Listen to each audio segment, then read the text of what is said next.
Welcome back. This is Tony from Historic American Homes, and what we're going to do today is a live modeling session, putting the lighting and electrical plan together in Sketchup's companion program called Layout. This gives us the chance to create proper working drawings that you can use to submit for permits or give to your contractor for construction. From Layout, you can create PDF files, you can print those and have hard copies. So what I'm doing is I've started by copying my mechanical legend, which we saw in the previous video, from my first floor plan to my second floor plan. And then I've copied the symbols from that, and I am pasting the various symbols around the floor plan where I need them. So right now I've got lighting fixtures going in. I'm generally favoring surface mounted lighting fixtures in the bedrooms because they will cast light on the ceiling as well as in the rest of the bedroom. So this, in my opinion, provides a better lighting scheme. Dark ceilings tend to cause glare, and recessed light fixtures tend to leave ceilings dark. Here you see some plugs. I've made 4 copies and I've oriented them each direction so that they fit easily on the walls, oriented in 4 directions. And I'm placing the plugs as I described in the previous video. They basically need to be no more than 12 feet apart in most rooms, exception in the kitchen. Go back to the previous video for that. So I'm starting by doing all the plugs that orient the same direction, just because it's quicker to copy and paste. For the bedrooms, I like to keep in mind where beds may be located, and since these plans are not for a specific person, I like to have options. So if there are 2 ways to locate a bed in a bedroom, then it's nice to put plugs appropriately. In general, a plug on either side of the headboard of a bed is convenient because it allows you to put a bedside table on either side of the bed. So this wall, for example, gets 2 plugs with a bed potentially going in between. The wall opposite can also get 2 plugs because a bed could go on that opposite wall as well. Here I'm just checking a few dimensions to make sure that I've got them close enough together, no more than 12 feet apart. So this is the opposite wall of that bedroom to the right, and I'm placing 2 plugs in that wall. Oh, correction, just 1. I've got the other one so close to the corner that it's really not necessary to have a second in that wall. That little stretch of wall between the door into the bedroom and the closet is wide enough to require to be counted towards the 12-foot requirement for plugs. I thought it'd be advisable to have a plug in that little stretch of wall just in case. We've got 1 in each of the closets. There I've put 2 against the wall for another bed location, and 1 in the closet.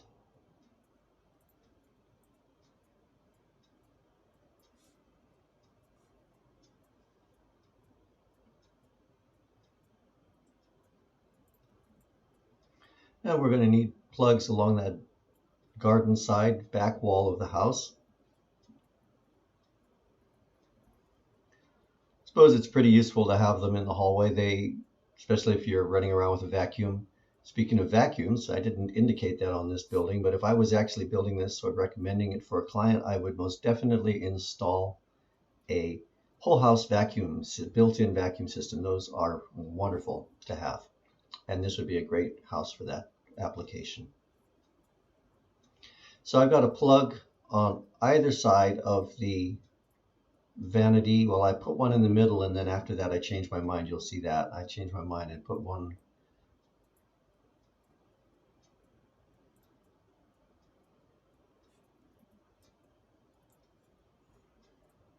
These are surface mounted fixtures for the bathroom.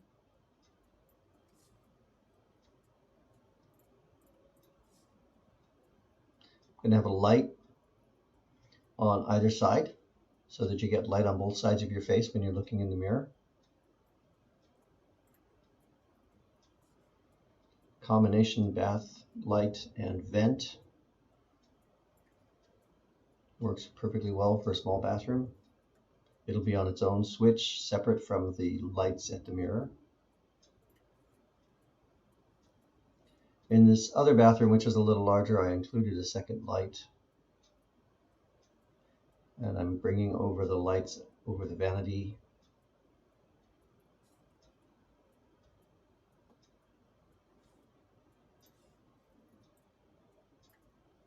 Of course, good idea to have a light in the little walk-in closet. And then a row of lights going down the hall. Again, I've favored surface mounted over recessed just because I like to have the ceiling lit.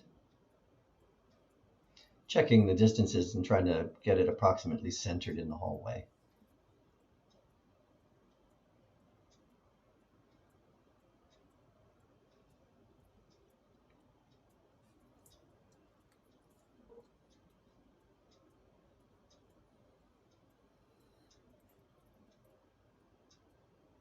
Need a few more plugs in that bedroom. One on each side, two on that wall. Could put a bed against that wall. Could also conceivably put a bed against the other wall. Those two plugs are too far apart to qualify for 12 feet, so I'm going to put a second one and move the other one further away a little bit. You'll notice there's sort of an alcove next to the closet. That's actually a space that's large enough where a single bed could be placed, but I'm expecting it to be more likely someone would put a desk there. Either way, I've included a plug in that little alcove. I have not included a light in the alcove. Again, if it ends up with a desk, they're probably best off with a desk lamp, and the plug will suffice for that. In the play space, I'm keeping in mind that it could end up that there's an optional bedroom, so I'm placing lighting and plugs that will work for both so that the fewest changes are necessary to make the optional bedroom work. Now I'm putting switches in. Gonna need a switch rotated 45 degrees in order to fit on that little angled wall there. So I just rotated that one 45. At any point along the way, you may want to slow this down. And if you're wanting to see the detail of how I'm doing any of this, this is running at double speed. So if you slow it by half, you'll see it at the regular speed. These lines indicate which switch controls which light, and I like to make them a kind of a gentle curve so that they aren't confused for objects, that it's clear that they're indicating something that's not an object. It's kind of diagrammatic rather than realistic. How the path an electrical contractor actually uses to run his wiring or her wiring is up to them. But I want to make it clear which switches are controlling which lights. That's the purpose of that. Now, every door to the exterior needs to have a light outside it with a switch inside. So that's what I'm doing here. I'm putting a light outside the door that goes to the roof deck, and I'm putting the switch next to the door, convenient. And here is the switch that controls the lights in the hallway. It's a three-way switch, so when you get to the top of the stairs and you're walking towards the hallway, there's a spot near the hallway, beginning of the hallway, where the switch can illuminate the hallway. There goes the other end of the three-way.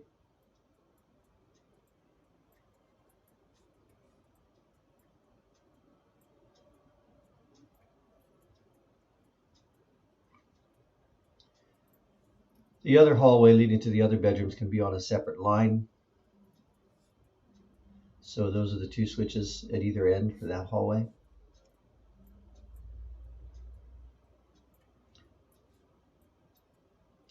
Now, as I'm looking at this, I'm seeing that I might have wanted to include a switch outside the bedroom, the middle bedroom, that also lights that hallway. I have not done that. I may go back in and make a few little adjustments like that. Outdoor light for the other roof deck.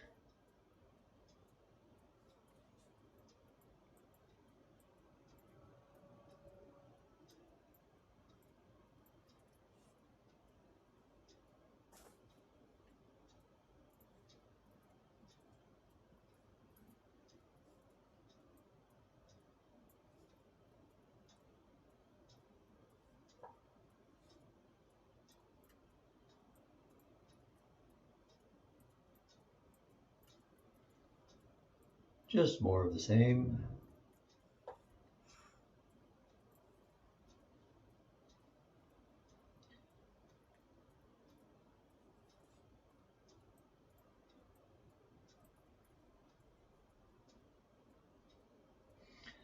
As I mentioned in the previous video, I do not favor can lights, particularly in bedrooms. Nothing worse than getting in bed and looking straight up and having a light blaring in your face. The can lights can cause a lot of glare. They need to be used carefully. So I favored surface-mounted fixtures in the bedrooms. They cast light on the ceiling, which reduces glare. And there are a lot of choices as far as shade options. So the staircase is going to need lighting. At first I put 3 fixtures on the ceiling over the stair, and then I changed my mind after that, and here I am. I decided instead to do wall-mounted sconce type fixtures along the wall. So as you're going up the stairs on the left side, there will be 3. I think I ended up with 3 sconces. I've got 2 here right now.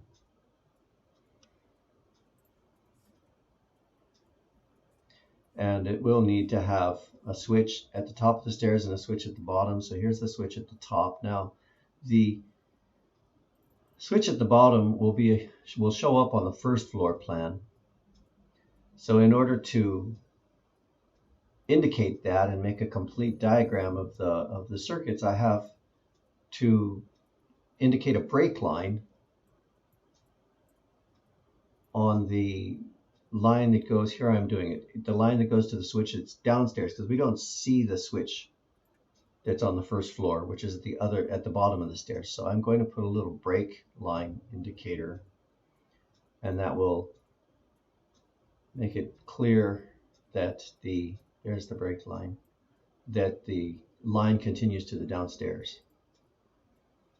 My typical break line's too big. I'm going to shrink it down a little bit and rotate it, and then move it over where I want it. There you go. And we'll take a look at the downstairs in a bit, and you'll see the continuation of those stair lights. This is a washer and dryer, and I was just double checking to make sure that it had its own heating element, so I didn't need to provide it hot water, just cold water.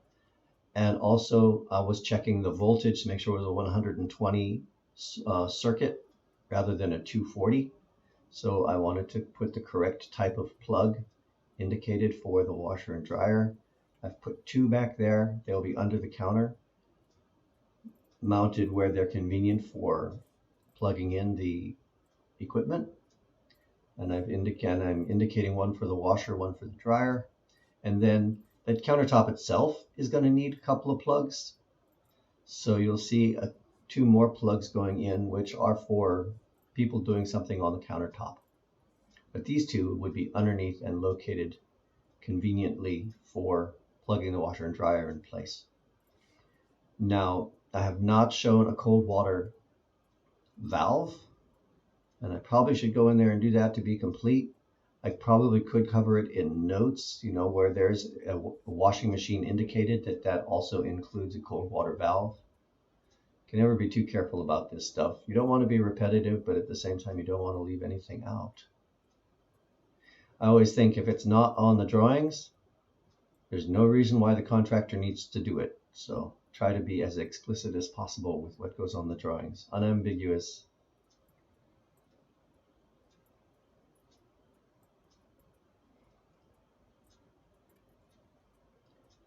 Lights and switching for the bathroom.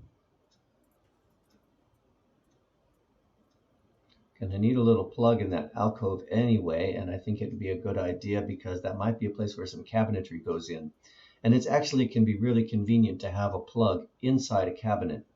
You can use it for things like plugging in electronics for recharging. That's what I have done often.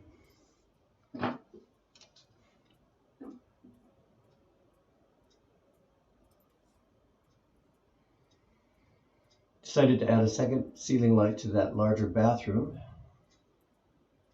So I'm putting it in there, and I moved the vented light closer to the door and the shower, so it captures the humidity more quickly.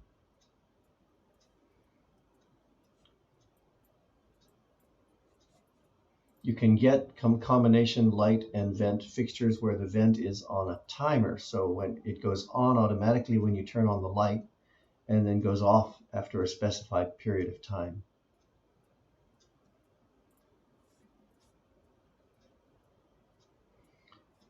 Going to need some lights in what is the optional bedroom and play space. So I'm placing 2 lights on a switch.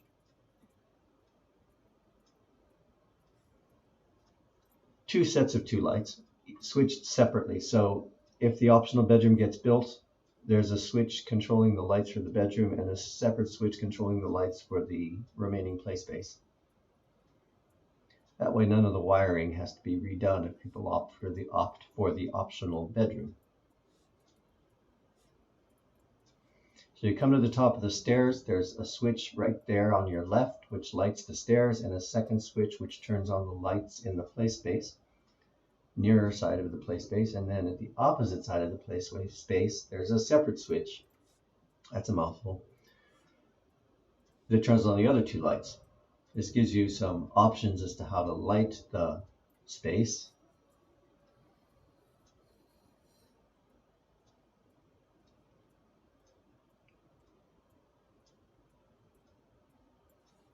Get rid of the stuff I don't need anymore. Getting near the end here. I'm going to put in a floor plug right exactly where that wall would be if the optional bedroom is built. With a floor plug there, then it could be tapped into, again, if the optional bedroom is chosen, the circuit that serves that floor plug could be tapped in right there and brought right into the new wall.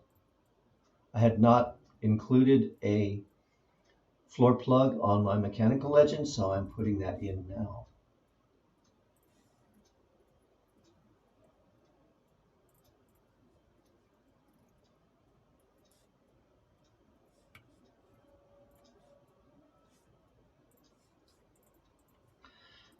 By the way, floor plugs do not count towards the requirement for your plugs. They are additional and optional. But in this case, there's no requirement for a plug in the middle of that room. However, if that bedroom wall gets built, then there will be a requirement for plugs in that wall, and this would be a way to have the electricity already there.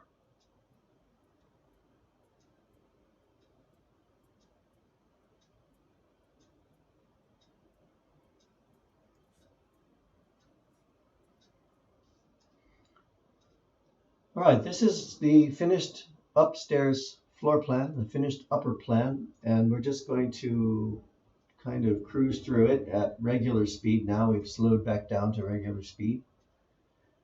And just to see the finished product, I've got a few more things I added in. You'll see I put in the symbol, that kind of a diamond shape, that links to the plan that shows the detailed interior elevations. I've got 2 sets of plugs on either wall for bed. I've got the plugs for the washer and dryer. I've indicated the interior elevations for the bathroom and the laundry, which will be on a sheet called A40. Each interior elevation will have its own number, and I've left them all at 4 for now, and I will key them later. Looking at the lighting in the hallway, it's switched at each end. Staircase is switched at each end.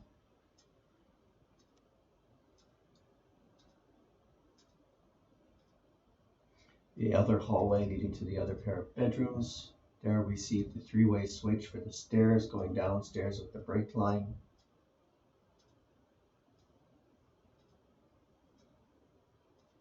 Now we're going to go to the first floor, and there's the light at the bottom of the stairs, separate switch at the bottom of the stairs, and then a second switch next to it with lighting the breakfast area in the kitchen.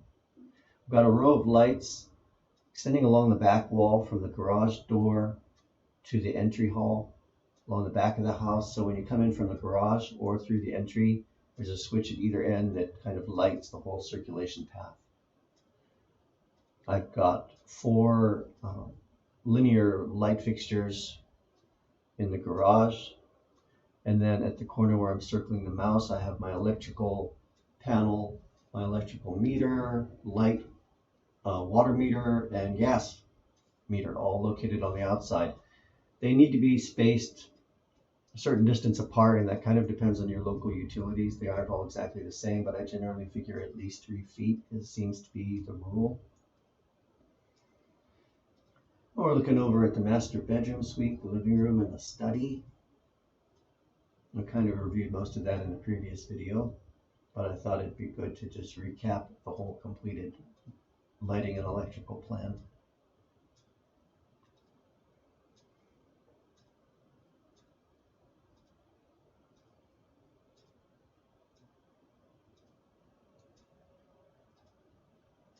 Well, it's pretty near the end here. You may want to go back and pause it in various spots to see lighting and electrical requirements in the various areas. The previous video, I discussed the code requirements somewhat, and here I'm basically just implementing them. I hope you found this useful. If you did enjoy this video, please do click the like button and subscribe. There will be more videos as I continue developing this design. Got to get into elevations and sections next, setting up the sheets for those. That's in progress. Thanks again for coming by. I hope you enjoyed this video. Please do like and subscribe. There will be more videos as this project develops. And have a great day. Bye-bye.